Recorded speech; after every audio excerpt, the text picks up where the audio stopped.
지금까지 포인터와 관련된 문법들을 설명드렸고요. 포인터를 사용하면서 좀 알아둬야 될 팁들도 몇 가지 설명드렸습니다. 이제 제일 중요한 부분인 것 같습니다. 포인터의 필요성, 포인터를 언제 사용하냐. 우리는 가급적이면 포인터를 안 쓰고 프로그램하는 것이 좋을 것입니다. 왜냐하면 포인터를 사용하다 보면 불필요한 오류를 범할 수가 있고요.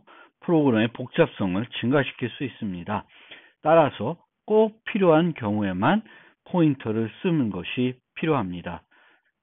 그리고 이런 걸 잘 알아두셔야 포인터에 대한 어려움이 있을 경우에 불필요하게 사용하시고 꼭 필요할 경우에만 꼭 필요한 부분에 대해서만 정확히 이해하고 사용하시면 될 것 같습니다. 자, 포인터의 필요성. 첫 번째, 언제 쓰이냐? 주소 전달 방식. 인자로 함수에 데이터를 전달할 때 주소 전달로 전달해야 되는 경우에 이제 포인터를 써야 된다. 자, 지역 변수는 해당 함수에서만 수정할 수 있습니다. 만약에 어떤 지역 변수를 다른 함수에서 수정해야 된다. 그러면 주소 전달 방식으로 전달해야 됩니다. 하지만 C++에서는 참조 전달 방식을 사용할 수 있기 때문에 이 first의 경우, 첫 번째 경우에는 C++에서는 안 쓴다. 안 써도 된다라고 하는 것입니다. 그런데 C에서 주소 전달 방식으로 전달할 수밖에 없던 것이 있었습니다. 그게 뭐냐면은 배열입니다. 배열. 그래서 C에서 배열은 주소 전달 방식으로만 전달할 수 있었어요. 이렇게 주소 전달로만 전달할 수 있었습니다. C++도 배열은 주소 전달로 전달하는 게 일반적이지만 C++에서는 요 밑에 있는 것처럼 참조 전달 방식으로 배열을 전달할 수도 있습니다. 그런데 요 두 가지의 차이점을 보면 첫 번째는 임의의 크기의 배열도 전달할 수 있습니다. 그리고 어떤 크기의 배열이 전달될지 모르기 때문에 뒤에 사이즈, 크기를 항상 같이 전달해 줬어야 됩니다. 근데 두 번째로 우리가 참조 전달 방식으로 배열을 전달할 때에는 문법이 조금 더 복잡합니다. 복잡하니까 좀 싫죠. 그래서 실제 많이 사용되지는 않습니다. 문법이 복잡하니까. 또 하나의 차이점은 요 경우엔 여기에 용량이 써져 있습니다. 요때도 용량이 쓸 수 있지만 그 용량은 의미가 없습니다. 그런데 여기서 참조를 전달할 때에는 의미가 큽니다. 그래서 참조를 전달할 수 있는데 두 번째 fu는 용량이 10인 배열만 전달이 가능해요. 이것이 또 장점이라고 주장이 됩니다. 또한 이 배열, 이 함수 내에서는 포인터, 주소 전달 방식 전달했을 때는 nums의 size of를 취하게 되면 포인터입니다. 그래서 얘가 배열로 인식이 안 되는데 이 경우에는 nums가 배열에 대한 또 다른 이름이 되기 때문에 이 foo 함수 내에서도 이 nums는 배열로 인식됩니다. 따라서 이 두 가지 특정 때문에 이렇게 전달될 수 있다는 장점도 있지만 크기가 제한되기 때문에 용량이 10인 배열만 전달될 수 있기 때문에 유연성이 떨어져서 여전히 C++에서도 배열은 이렇게 그 주소 전달 방식을 여전히 사용합니다.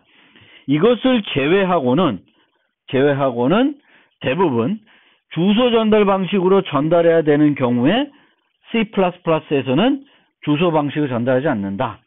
예를 들면 우리가 이제 주소 전달로 많이 만드는 함수가 뭐가 있냐면 수업이라는 함수가 있습니다. 두 개의 변수의 값을 바꿔치는 a int pointer b 이런 수업 함수도 라이브러리에 만들어져 있는데 라이브러리의 경우에는 포인터로 되어 있지 않습니다. 라이브러리에서는 현재 C++에서는 참조 변수로 정의되어 있습니다. 이것만 보더라도 C++에서는 대부분의 경우 주소 전달 방식이 필요했을 때 주소 방식을 안 쓰고 이제는 참조 전달 방식을 사용하게 됩니다. 자, 요약. 첫 번째, 인자 전달 방식에서 포인터를 쓸 필요성이 있을 수 있습니다. 그런데 C++에서는 주소 전달 방식 대신에 참조 전달 방식을 더 많이 쓴다. 심지어 배열도 이 밑에 나오는 것처럼 그 참조 전달 방식으로 전달할 수도 있습니다.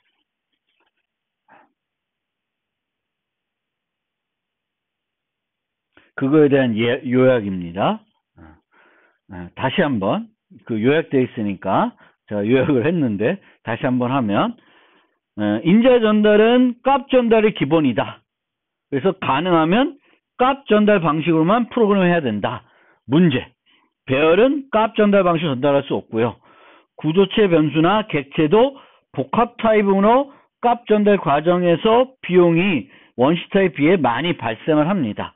그래서 이 문제에 대한 해결책으로 우리가 주소 전달이나 참조 전달을 할 수 있는데 비용 축소가 유일한 목적이면 즉 그 전달받은 함수에서 데이터를 수정해가지고 그 데이터 수정된 것이 끝나고 나서도 남아있어야 된다. 즉 이 함수에서 다른 함수에 있는 데이터를 직접적으로 수정해야 된다. 그런 목적이 아니면은 비용 축소만 전달되는 과정에 들어가는 비용 축소만 목적이면은 이렇게 쓰되 컨스트 키워드와 꼭 함께 써야 된다.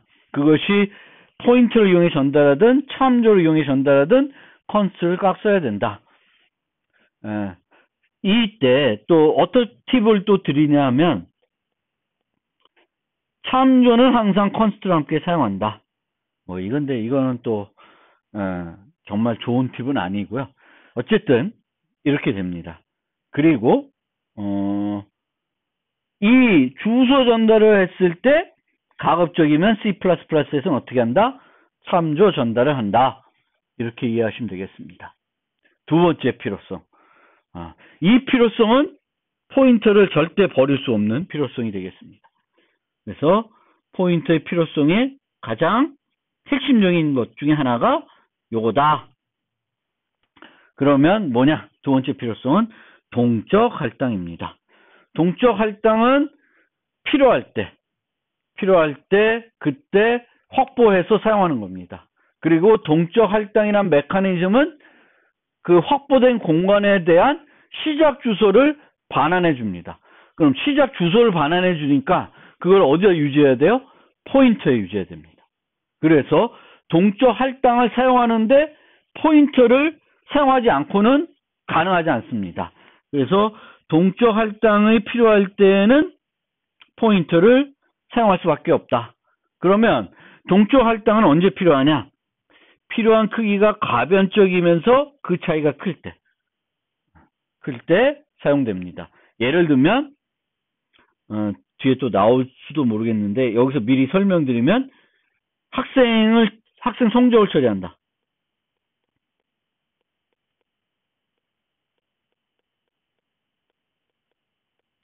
그래서 분반별로 처리한다. 근데 한 분반이 미니멈 10명, 맥시멈 100명. 그러면 어떻게 돼요? 100개짜리 배열을 유지해야 되겠죠. 동적 할당 안 한다면. 그런데 10개만 있다. 그 분반 학생들은. 그럼 90개 공간이 낭비되겠죠. 그래서 이럴 때 이제 필요한 크기가 가변적이죠. 가변적이고 차이가 큽니다. 어떨 땐 10개, 어떨 땐 100개. 그러면 크기가 이때는 10개만 유지하면 불편해요. 그러니까 그때마다 100개를 잡아놓고 늘 쓰기에는 낭비가 되는 게 많죠. 그래서 이때 쓴다. 또 하나 예제로 월별 기록을 유지한다. 그러니까 월별 기록이라는 게 월의 각 일별 기록을 유지하는 거죠. 뭐 예를 들어서 매일 마신 커피 잔의 수, 매일 이건 좀 그렇고 예제가 매일 마신 커피 잔의 수, 매일 한 운동량, 이런 걸 유지하려면은 이제 월별 기록이 필요한데 월은 미니멈 28일, 맥시멈 31일이에요. 그러면 최소와 최대의 차이가 별로 없죠. 그럼 이때는 굳이 동적 할당할 필요 없이 31개를 그냥 확보해서 늘 쓰면 돼요. 낭비되는 공간이 적기 때문에 그렇습니다. 그래서 이 두 가지 경우에 봤을 때 이때는 필요하고 이때는 필요하지 않습니다. 그래서 필요한 크기가 가변적이고 차이가 클 경우. 두 번째, 함수에서 덩치가 큰 것을 반환해야 될 때. 그래서 함수에서 구조체를 만들었어요.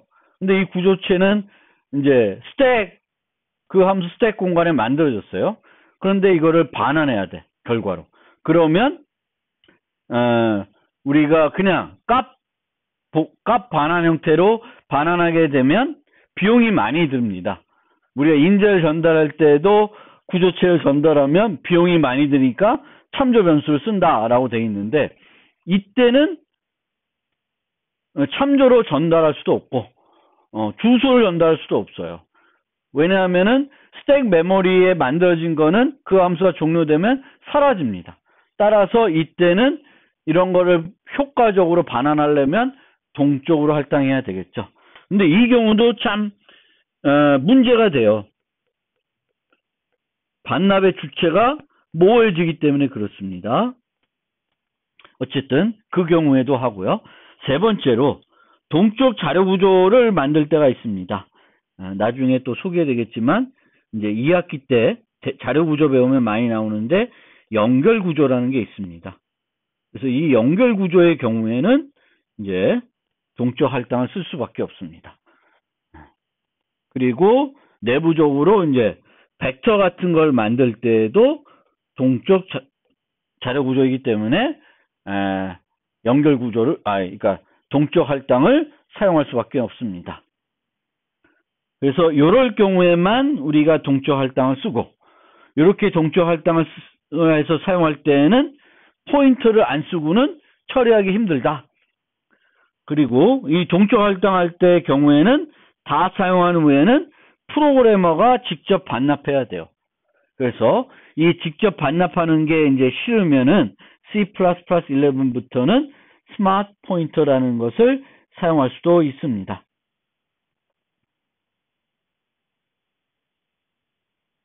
그래서 여기에 보면 여기에 이제 동적 할당하는 거죠. new 요 학생 수만큼 할당해서 요 예제에서 학당 수만큼 할당해서 다 쓰고 나서는 반납을 합니다.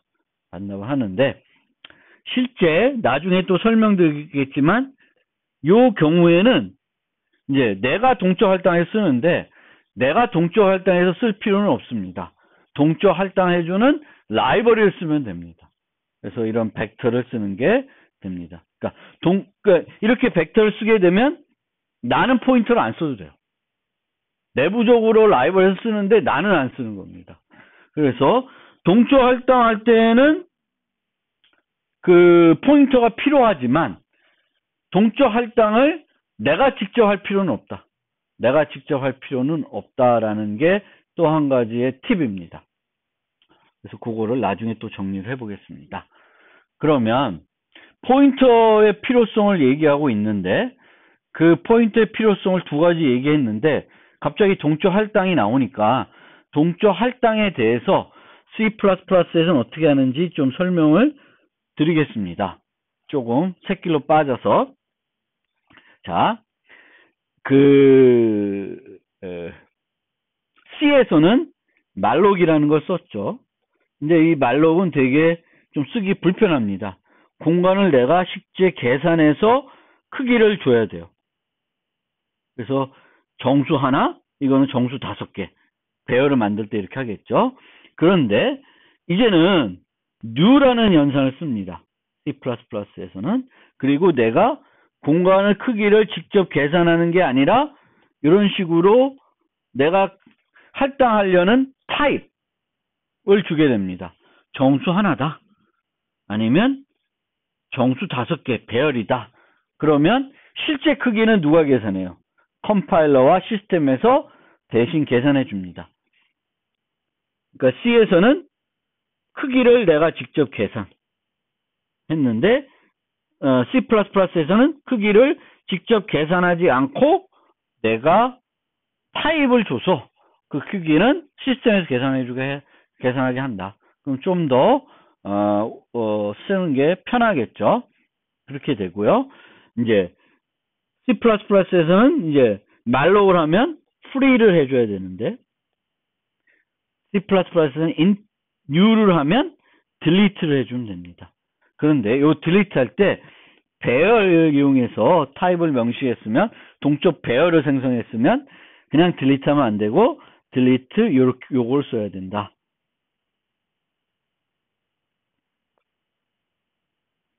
그리고 요 delete를 이용하기 위해서는 new를 이용해서 할당된 것만 delete 할 수 있다. 내가 말록하고는 delete 하면 안 돼요. 그래서 쌍으로 이루어져야 된다. 물론 프로그램이 종료되면 일반적으로 운영체제에서 해당 프로에 사용된 모든 메모리 공간을 반납합니다. 즉 new를 이용해 사용한 공간들도 반납을 해줘요. 그러면 나는 그냥 new하고 프로그램 종료되면 프로그램이 끝나니까 반납되겠지라고 프로그램을 하면 안 됩니다. 왜? 이 프로그램이 얼마나 오랫동안 동작할지 모르기 때문에 계속 프로그램에서 new 하다 보면 메모리 관리가 문제가 생길 수 있습니다. 따라서 프로그램이 끝나면 동적 할당된 공간들도 반납되겠지만 우리는 어떻게 해야 돼요? 딜리트를 해줘야 됩니다. 흔하게 하는 실수, 반납할 주소를 반납하지 못하게 프로그램의 경우가 있고요. 뭐 이런 경우에요. 이제 new 했는데 반납하기 전에 이 리스트가 다른 주소를 유지하는 거예요. 그러면 이 기존 주소는 사라져 버리죠. 그럼 반납할 수가 없게 됩니다. 반납한 후에 포인트를 사용하는 경우. 경우에요. 그래서 delete 한 다음에 반납한 후에는 null ptr를 할당하게 되면 여기서 delete를 했어요. 그러면 delete 한 다음에 null ptr를 사용하게 되면 그 다음부터는 내가 사용하기 전에 이 주소에 이제 null인지 아닌지 보면 되니까 그거를 해결할 수가 있습니다. 그 다음에 요게 이제 요거죠. 그래서 이 얘기도 이제 이렇게 할당하고 null ptr 하게 되면은 반납이 안 되겠죠. 그런 경우이고요. 이렇게 쓰인 걸 막기 위해서는 여기서 delete 하고 나서 리스트에 값을 null ptr로 해주는 것도 좋은 방법이다. 그리고요, 여러 번 반납하는 경우도 발생할 수 있습니다. 이 3가지 실수를 많이 할 수 있습니다. 또 너무 큰 공간을 요구할 경우에는 실패할 수 있습니다. 실패할 경우에는 이제 실행 시간 때 예외가 발생하겠습니다.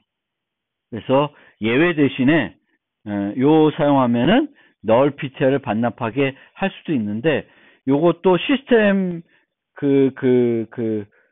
내가 뭘 사용하냐, 표준을 사용하냐, 뭐 비주얼 C를 사용하냐에 따라서 좀 결과가 달라질 수 있고요.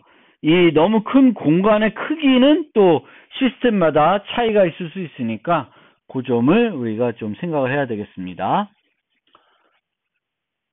2차원 동적 배열. 그러니까 1차원 동적 배열은 이렇게 new int 10 하면 돼요. 근데 이제 내가 3x3을 동적으로 생성하고 싶다. 이제 요게 간단하지 않아서 좀 설명을 드린 겁니다. 그래서 첫 번째 방법은 여기가 또 이중 포인터가 나오네요. 정말 싫습니다. 이중 포인터가 나와요. 그래서 이렇게 포인터 배열을 여러 배열의 시작줄 유효한 배열을 생성하고 만드는 겁니다. 그래서 어떤 식으로 되냐면 이렇게 만들고 여기다 또 이렇게 만드는 거예요. 그래서 이런 식으로 만드는 것이 이 방법이 되겠습니다. 그러면 이렇게 만들게 되면 정적 2차원 배열과 달리 우리가 int n 3 하면 연속 공간으로 9개 공간이 확보가 되는데 이제 이렇게 하면 이런 식으로 확보되기 때문에 이 모습하고 다르다. 그리고 이렇게 만들면은 뭘 할 수 있냐면 각 행의 열의 크기를 다르게 할 수 있습니다. 얘는 3개, 얘는 뭐 5개. 근데 그렇게 쓸 일은 별로 없고요. 접근은 정적 2차원 배열과 동일합니다. 그냥 여기서는 이렇게 n 0 1 이렇게 쓰듯이 여기서도 리스트 0 1 이런 식으로 할 수 있죠. 단점은 반납이 복잡해요. 이렇게 복잡합니다. 2번 해야 되죠. 얘 각각들을 반납하고 요걸 반납해야 되고. 그래서 방법이 복잡하다. 원래는 실제 이렇게 얘는 요 포인터 배열이라고 해서 주소를 여러 개 유지하는 배열을 만드는 거예요. 포인터 배열, 주소를 여러 개. 근데 이렇게 만들어 놓고 주소를 하나씩 유지하는 게 아니라 배열의 주소를 유지하는 거죠. 그래서 이렇게 만들게 되면 내가 만들어서 만드는 함수를 만들 수 있습니다. 2차원 배열을 동쪽으로 만드는 함수를 만들어서 반환하게 해서 사용할 수도 있다. 그래서 이게 첫 번째 방법이고요. 첫 번째 방법은 이런 특징을 갖고 있는데 이제 뭐죠? 이중 배열을 이중 포인터를 쓰니까 제가 좀 싫어하는 방법이고요. 두 번째 방법은 C++11부터는 이게 가능한데요. 어떻게 하냐면은 2차원 배열을 이렇게 new하고 이런 식으로 쓰는 거예요. 이것도 문법이 복잡한데 초기 문법은 의외로 간단해요. 그렇죠? 근데 여기서 보면 이렇게 돼 있어요. 그래서 50이면 이렇게 하고 delete도 하나만 하면 돼요.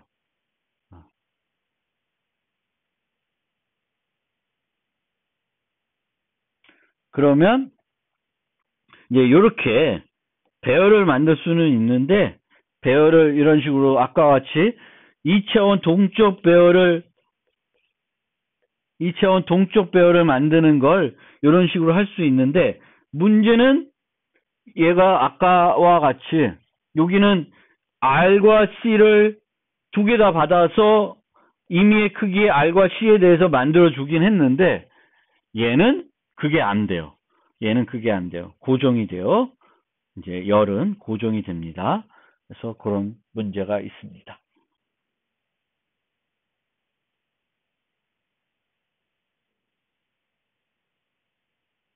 그래서 요거를 이렇게 좀 더 간편하게 오토까지 써서 더 단순하게 할 수도 있고요. 세 번째 방법은 2차원 배열과 같은 모습의 2차 배열을 생성한 후 강제 타입 변환하는 거예요. 그래서 이제 이렇게 1차원 배열 만든 다음에 2차원 배열로 강제 타입 변환하는 겁니다.